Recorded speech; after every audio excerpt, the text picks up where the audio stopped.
David is back, but it's not really David. And yes, the truth behind the devil with yellow eyes is revealed. Which is great, because, I had all these theories and supporting evidence, and then they just had to drop it right there in our lap. Thanks, Kerry. That's right, they're dropping knowledge bombs on this week's episode of Legion, Chapter 5.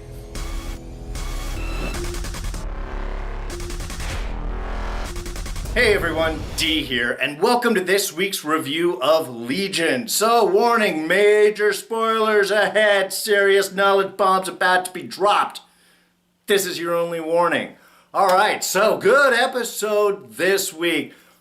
Potent, chunky, lots of stuff going on, but really storytelling-wise, very straightforward. Very much A to B to C progression we got going on this week. Really just opening up the doors behind David's life brain experience. And as it starts off, we get the creep factor straight away. And again, another just hats off to Dan Stevens, who really has had a huge amount of fun to play with this character. And now goes from the innocent to the crazy, psycho, manipulative side and handles it perfectly. I mean, from the very get-go, as Melanie is trying her little telepathic communication, he just sinks right into it, right in the communication. The ease of which the powers go around, the confidence that he has with it, that is a huge sign that something is wrong. This is not the David that we know. And once he starts sort of these subtle manipulations of Melanie in regards to Oliver, we know that this is not the David that we've come to expect. That last shot from last scene with Lenny leaning over his shoulder definitely implied a takeover. And that's really what this episode is about. And it really plays off. I mean, the whole cast plays it well. I thought they did it wonderfully. Even Sid's reaction first when David is showing the new powers, the white room that he can take her in. Her first reaction really is one of terror. Being dropped right into there and David coming up, I'm the magic man. It's it would creep me out too. But she is willing to overlook, as she tells Melanie later on, he is her man. So his interests are important to her. He is not manipulating. She is not treating him. They are together. She is his and he is hers, and that's how the whole story is. So really we can see how Sid gets kind of suckered into this. Even the discomfort that she knows she originally feels, she's willing to put off to the side. I mean, she can have physical contact now. That is a great, huge thing. I mean, yeah, it's not physical, it's in the brain. But even that whole sequence where David is telling her, real, fake, it's all just chemicals and electrical pulses in the brain, it's all the same. These types of things, when you start saying that reality and unreality, those are the same things, you need to know that there is stuff going on here. But they don't hide it from us for very long, which I think was great in this episode. Like I said, very straightforward. The assault on Division 3 was, it was so pretty, so nicely done, so horrific. And that was one thing they got to sort of play with a lot more in this episode. Is they've played with some of the horror qualities before, but they really got to dive into the creepiness, horror factors and the lighting and everything as they go through Division 3. I mean, the first shot of you have people phased into the concrete, you have fires all around, you have vehicles turned, standing upright, just completely twisted. Just the carnage we see immediately is just shocking. And as they move through and you just see it perpetuated throughout Division 3, when they're running to Kissinger and he's totally lost his mind in that calm kind of creepy, just let me out, it's okay, you fucking bitch. I mean, it was just, it was beautifully done. In that final scene where we get to the head of Division 3 when he's like, it wears a human face. It was just, I mean, really, really working the creep factor nicely. But of course, there is when we really get kind of the double reveal. First, looking back to the videotapes, seeing David walking through in that psychotic playfulness of just like, shh, just a minute, let me come out. Bah! Oh, and just guys exploding I mean, it was playful, it was cruel, it was psychotic. Wonderfully done. And then we get that second camera image where they're apparently using the same cameras that the Ghostbusters used to identify Zool in the first Ghostbusters that filmed there from Rick Moranis. We get to see the actual image of, well, I mean, it's not the full image, but the kind of ghost outline of the yellow-eyed demon, which was just so creepy, so wonderfully done. Just the rolls of flesh and the tattered clothes underneath him, and it was just, again, really, really terrifying and really effective of just bringing us into what is going on. And then, of course, it is followed up by Kerry's whole revelation and call-in.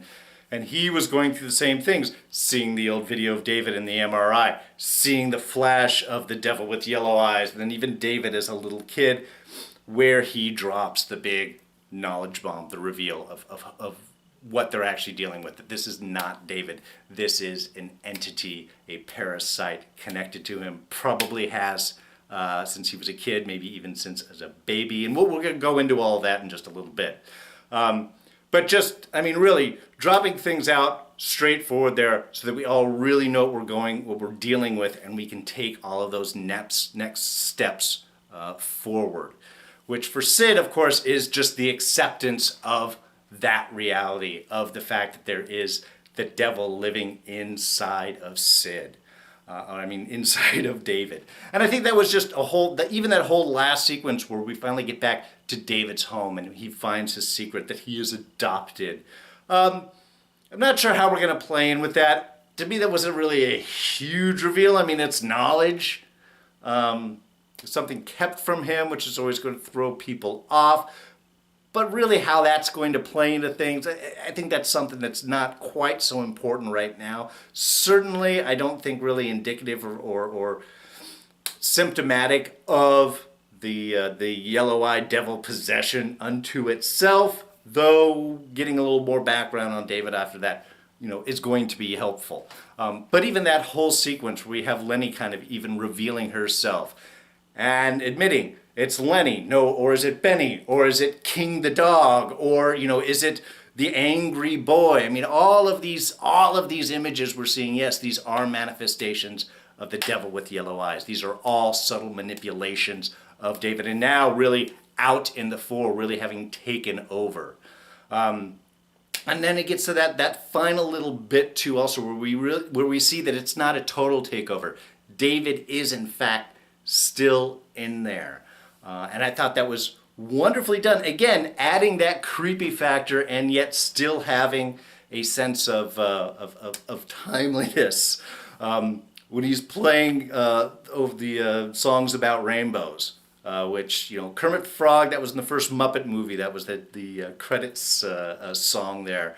But just, again, creepy banjo music, that only way of kind of like singing and he's over here. We get to see that David, that element of David is still inside, still fighting the demon. Oh, and that sequence where we finally do get to see the actual full-on devil with yellow eyes creeping out of that red back room. Whenever we see red, that's a sign. In David's mind, you see red, bad sign, danger there. But see him actually coming out with that draping but smooth skin and that creepy smile. He's in this, it's a suit that's all ripped and torn and in tatters and coming after him. We could see that struggle with David, who wants to turn and wants to help his girl, but is really overcome. And I was wondering where that was going to go. At what point was David going to turn around and lash out and push the demon away, the devil away? But that's not what happens. Again, we get sucked into to the final conclusion where we have the eye disguised, runs in, shoots at him, pulls him in the room, and then switches right back to the mental hospital. But now everybody's in the mental hospital, and Lenny is our doctor. It is not a good doctor to have. Again, just overall, just a beautifully done sequence. Even the silence bits I thought was such a great added level of creepiness and scary, because, you know, as Melanie says, we got to watch out. We might be entering into David's mind, and almost on cue they step in, boom, lose sound. Because you can't track people as well when they don't have sound, when they can't communicate. You could have a lot of mistakes. I mean, Kerry almost got himself taken out right there before they discovered him. And I just loved her yelling, and I wasn't quite sure. Are you yelling Kerry in order to confirm that that was Kerry, or that no, we need the other Kerry out of you to help into this fight, who apparently has a spiked baseball bat hiding in there. I wonder what the full supply closet that's going on inside of Kerry is. I don't really know, but that the whole sequence was just great. Even Lenny coming out of the mirror there was just excellent job of. They've used wonderfully imagery. They've used stuff that throws us off. They use stuff that is jarring. But here, like I said, they get to really dive into a lot of that horror creepiness factor with the lighting and everything. And I just thought it was beautifully handled. All right, so of course, the identity of the yellow-eyed demon pretty much revealed. I mean, we get a strong indication of the backstory, but that just pretty much confirms a lot of the major theories. So, yellow-eyed devil is, in fact, the Shadow King, an ancient mutant, very powerful telepath whose, once his body died, was able to leap his consciousness from body to body, basically inhabiting other bodies. Yes, David is also a natural telepath, a telekinetic, very powerful one, as Kerry implies. And reasoning B is that is the only reason why he is actually still David. Because of that power, he has been able to sort of hold the Shadow King at bay, which is why we've sort of had that little back and forth with them since his childhood. If David wasn't as powerful as he was, his personality would have been obliterated, and we would have just had the Shadow King inhabiting his body. As Kerry implies and states, could be there from his kid, could have been there since he was a baby. Now, one of our viewers, Ariad Steph, made the statement, we've been talking just today actually, that they believe they saw a doll of the yellow-eyed demon in David's crib way back in chapter 1 in the very beginning. Now I went and looked back. There is, when he's a little boy, there's a little doll on the side. It's hard to see. It could be the yellow-eyed demon, but there is a lot of imagery associated. His crib is yellow gold, the sheets and such all around. That is recurring throughout his room. Later on, as he's a little older, when he's getting his trophy for baseball, I think it was, it looks like his dad, one of the characters behind someone with bright yellow hair. So these are, we've got throughout all this early imagery implying that the devil has been with him probably since he was a baby. Personified as King the dog originally, and then taking over and remolding himself in the guise of Benny, and then later on as Lenny. Now, these may be actual individuals, or these may be individuals that only existed in David's head, and yet, much like Lenny appearing to Amy here back in the old house in tonight's episode, it's possible the devil is able to create a visual persona, maybe not in the real world, maybe just in everybody's mind around so that they could interact. It's hard to tell, not really sure. Part of me is kind of thinking that there were actual people that he then portrayed and projected himself in his mind. There was a Benny and then there was a Lenny. And the only reason I say that is, and I hit this a few episodes ago, there was some interaction with Kissinger and with Sid, with Lenny, and that was definitely before Sid and David did their body switch. So, again, it's hard to tell for sure, but they were certainly the demon was definitely living in David's mind and projecting himself as this entity to be able to discuss, to be able to manipulate David. He can't take over David completely. Well, now he sort of seems to have taken that extra step. But that's sort of because David has agreed to work with him. As we have seen in that little conversation there in the red room between Lenny and David. She's saying, see what happens when we work together, we can get all of these done. This is these subtle manipulations to try and take over David's brain, to sort of take over that identity. And Lenny's line from a couple episodes ago, I'm you, I'm me, I'm everything you want to be, takes on a whole new light in seeing her as the devil with yellow eyes, not only as inside of David, but also manipulating him and exhibiting a lot of the powers, the potential that David could possibly attain. Now, the one thing we didn't hit on tonight is the line, what did the stars say? That I think is going to play out pretty strongly, and my theory is perhaps that is the first time that the yellow-eyed demon actually spoke to David. When he was out with the dad, exploring the stars, that was the first time there seemed to have been a conversation of the yellow-eyed demon actually speaking. There was a subtle influence while he was the dog, but not sure if he was really kind of like speaking and pushing in that way. So I think that might have been the first sense. The other thing is his mom and that creepy book and the angry boy which keeps popping up. The other theory that I am thinking is that after that, at some point, the first time the yellow-eyed devil was able to sort of take over David's body, influence his direct actions, I think he might have killed his mom. I think that's what might have happened. That he might have killed his mom, or his mom might have died because of him, and that could be why he didn't want to go to sleep. Maybe it was in his sleep that the demon sort of took over and attacked her, but I'm going to get the feeling that there is going to be some association with that. Now, there is another theory out there right now, and I just want to touch on this really quick, is that all of this is happening in David's mind, and nobody is real. Maybe he's still in Division 3. Maybe it's just the I is the only one who is real, manipulating him with David. I know there's been some discussion about this. I don't totally buy into it. I'm not dismissing it because, hey, I have been wrong before. But with everything else that's going on with all the other connections, I don't think that that's the direction they're going in. I don't think they are using Legion for the multiple personality standpoint. I think they're going to hit the more, like I said, schizophrenic, the personal identity, the split personality, and the fact between him and the devil without all of these other additional personalities. That doesn't mean that they won't do that later on. They might be setting groundwork, and then as we go into next season and David's power expands and maybe there's mental issues, maybe that's when people die. Maybe that's when he absorbs them into him. Maybe that's when he starts to manifest these multiple personalities within himself and become Legion in that sense.